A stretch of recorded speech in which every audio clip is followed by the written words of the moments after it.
Bismillah ar-Rahman ar-Rahim. Assalamu alaikum wa rahmatullah. Thank you, Susan, very much for this kind words and introduction. After all these topics, before me, so you've built me up again. Although I want to build on the optimism of my dear friend and brother Jamal Khashoggi. Let me first also thank the coalition for Democratic Syria for holding this event.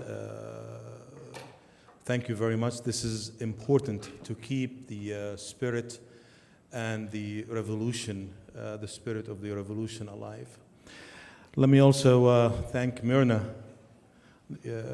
my friend Myrna, the president of SAC, and my brother Hussam Ailoush, the chairman of SAC. Did I get this correct? Yes. Excellent. In the middle of my speech, I'm going to talk about the importance of advocacy. Sam, thank you very much for the movie last night. I thought it was wonderful, and best of luck. And sorry I missed it in Istanbul, so I'm trying to. I've already sent you a couple of wastas to see if you come back to Istanbul one more time, inshallah. When we talk about Syria, and now that we have entered the 6th year of the revolution, one must consider when will this end? I think we all ask ourselves this question. But I tell you, I would like to give it another twist. Because we were taught when we were very little, Myrna, a verse, there's a few verses in the Quran that start, وَقُلِ عَمَّلُوا. When will it end? This is something that I'm sure we're all of people of faith here. It's in God's knowledge. What we are responsible for is to work, to prepare. This is important. Not only work and prepare, but also abandon the fact while we are grateful and thankful and most appreciative of people's help, like the Kingdom of Saudi Arabia, like Turkey, like the United States, like Qatar, and other countries, we're very grateful to them. But we must abandon the fact that solution will come from others. Solution must come from the Syrian people.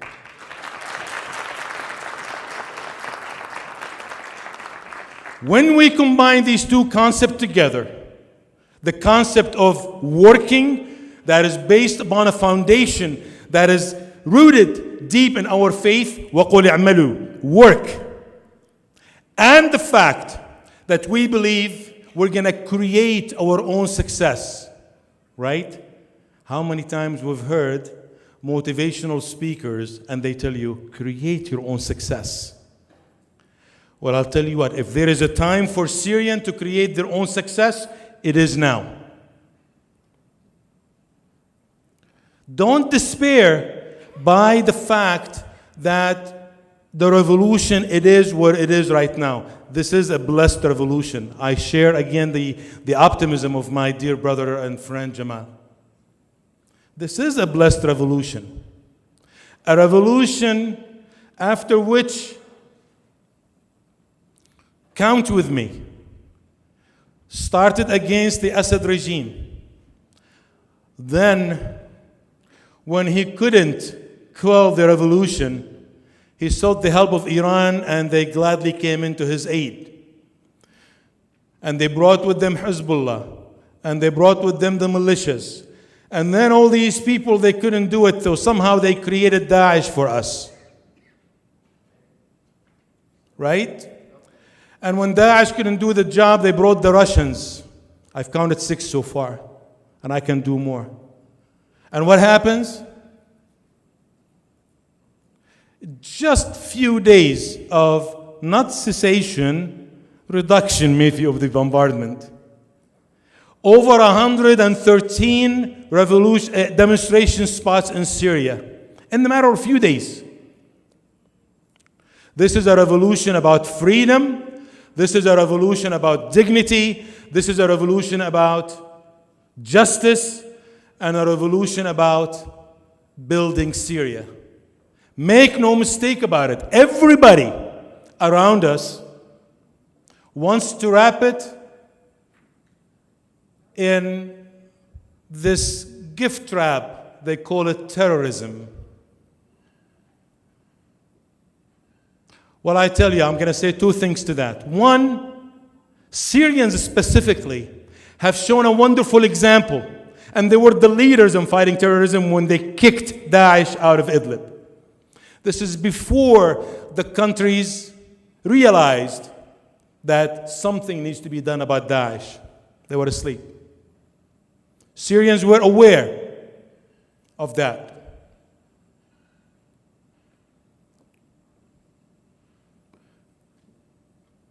We cannot forget that this revolution is about freedom, is about dignity, is about justice, and is about building Syria. In the process for that to happen, we must rid Syria of terrorism. This is a known fact to us. This is given to us. And we should not struggle with that concept. The challenge for us is to define terrorism in our terms, not let that terms defined by others. Because when it's defined by others, I'll tell you, sometimes it's interesting to watch those who اللي بنسميهم متدينين ولا الseculars ولا كذا. Seculars believe that they'll never be framed as terrorists. Well, I have news for you. Russia helped us diffuse this fact that everybody is fair game when it comes to terrorism. If you are standing against Assad, you are a terrorist. So be careful. Be careful of this complacency of not taking the initiative and defining terrorism by ourselves. Otherwise, it's being defined for us. When I speak about Syria, and thank you, Susan, for introducing the Syrian Forum. At the Syrian Forum, when we talk about Syria in general, we like to talk in terms mid to long-term solution, because we believe if we want to build Syria, we have to think of those terms. And we believe the solutions for Syria has three basic foundational pieces. One, we must build the capacity of the Syrian individual. This is the basic foundation component. Without strong, committed, motivated, educated, skilled Syrian individual, it's going to be very tough to build Syria, and we're back to depending on others. And we all know that we certainly have these ingredients. We just need it, just like a diamond that you find somewhere, right? You brush it off, and it's a beautiful jewel.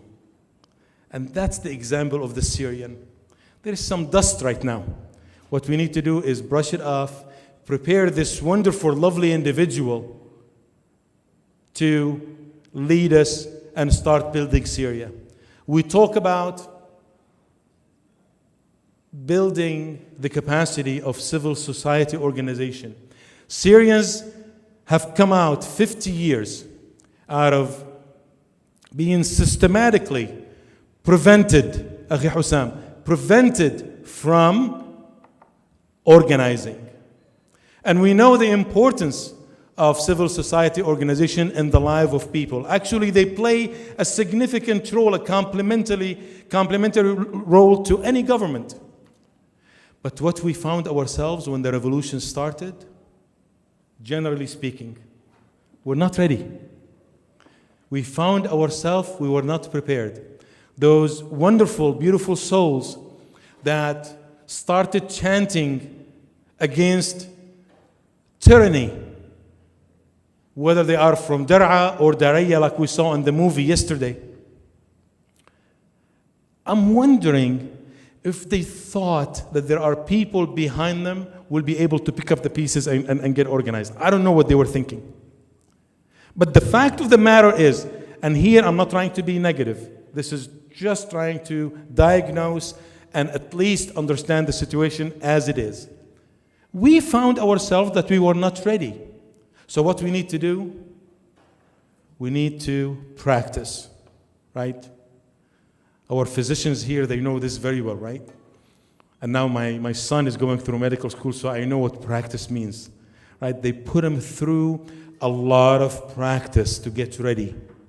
They have to see the operation and the procedure over and over and over again to get to the point where they can operate on the patient flawlessly.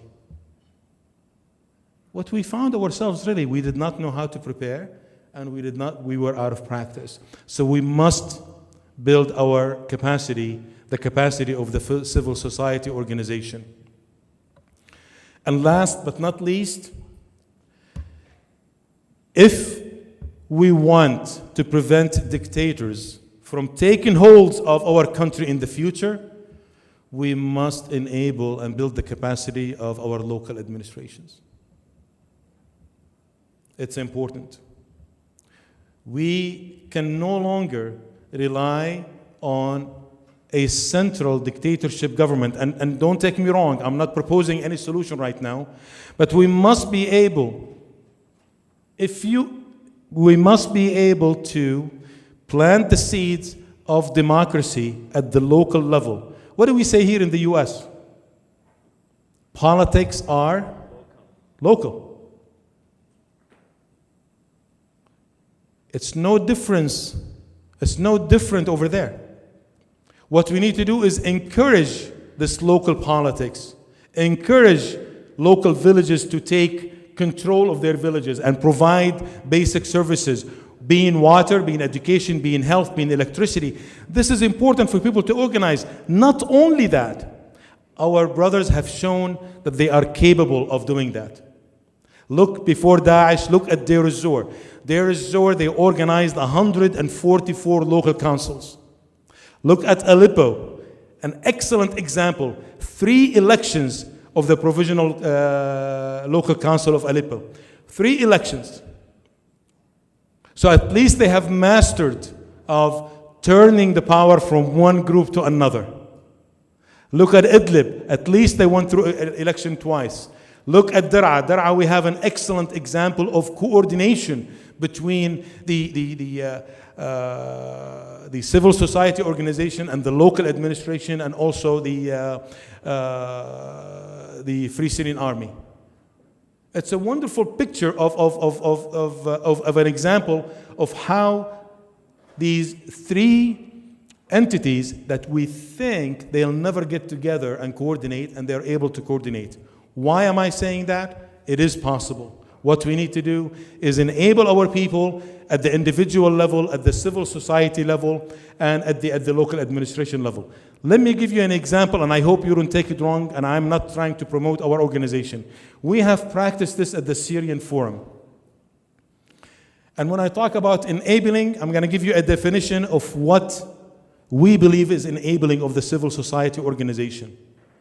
Enabling to me is creating a system that at some point will be able to work by itself, and you will be guiding it. For that, I don't believe that we should be consumed completely 100% in relief work. What we should be concerned with is creating a system that will produce many times the relief that otherwise I have to ask you to donate. At Ihsan for Relief and Development, one of our organizations at the Syrian Forum, Alhamdulillah, I am pleased to tell you that this is our 3rd year. Last year in 2015, we have generated $21.8 million in aids inside Syria. None of that was raised from Syrians or the Syrian community. However, you have helped us build Ihsan to become the organization that it is. Going forward, I will not come to you when I visit your community and raise funds for Ihsan. Ihsan is self-sufficient right now. This year, it will inshallah produce more than $25 million in AIDS inside Syria. Mastering the machine, putting the processes together, training the people, making sure that you adopt the concept of continuous improvement, and you will have a fantastic organization that is able to help the Syrian people with a high degree of efficiency. That's one example, and I'll give you a second example, and I will conclude with that. And I have a reason, by the way, why I'm mentioning these two examples. Right, أخي وصفي؟ تمام. لا, I'm giving good examples, and I don't want you to miss it. حبيب قلبي. تمام. Don't be bashful. Don't be bashful. And I'm speaking to those who are managing organization. Ask for salaries for your employees. Train the donors to give you money for the capacity of your organization. That's important. They are businessmen. These people are smart businessmen, trust me. They know business. All what you have to do, make your case that their dollar that they are donating, you will be multiplying to them 10, 20, 30 times. They love this language and they understand it. I have raised money for Ihsan using this. I have asked and begged people to pay salaries for the employees of Ihsan, and they did, and we produced. Let me give you the example of Rizq. Rizq is another institution for a Syrian Forum. Its purpose is to train Syrians and prepare them for the Turkish job market and help them find jobs. And I'll tell you what we have done. In the last year and a half, we started in June 2014. Until now, a year and a half and maybe a year and 8 months. We were able to find jobs for over 5,000 Syrians. 5,000 Syrians. The story is not over yet. At an average salary of 1,300 Turkish lira per month. I want you to do the math. At an investment that does not exceed $300,000 a year for Rizq, we are able to generate year after year from one office of Rizq at the city of Orfa over $16 million in income to Syrians. This is real, my friend. Building organization, when I'm talking about building capacity, this is what I'm talking about.